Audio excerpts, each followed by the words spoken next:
Акылбек, айтсаңыз, бул Жусуп Абдрахманов атабыздын элдерден эмнеси өзгөчөлөнүп турган, элден эмнеси артык болуп турган, ошол тууралуу айтып берсеңиз.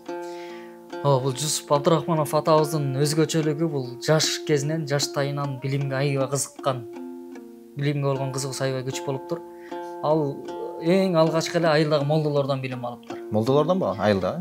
Айылдагы молдолордон билим алып, араб арабинде жазганды үйрөнүптүр. Демек, Куран окуганды үйрөнгөн башында. Куран жаттаптыр.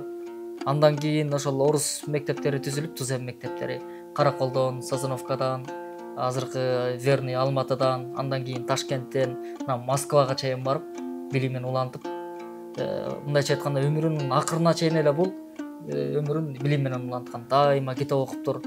Анан китеп окуганда адамдар үчкө бөлүнөт экен да. Бир бөлүгү окуйт экен, түшүнбөйт экен.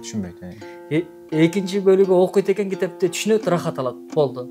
Ал эми Жусуп Абдрахманов бул үчүнчү деңгээли менен окуган экен. Кандай болду экен үчүнчүсү? Бул дегени китепти окуйт, түшүнөт, андан кийин ошонун китептин авторуна өзүнүн сын пикирин айта алат. Сын пикир, жакшы жактарын болсо комментарий, жакшы жактарын болсо мактап, кемчилиги болсо жазып, ошентип бул үчүнчү деңгээли менен окуган экен. Мунун дагы бир өзгөчөлүгү. Анан Жусуп Абдрахмановдун аябай көп китеп окуптур. Ошол жанакы мамлекетте иштеп жүргөн учурда Москвага мамлекеттин атынан көп жолу каттаган экен.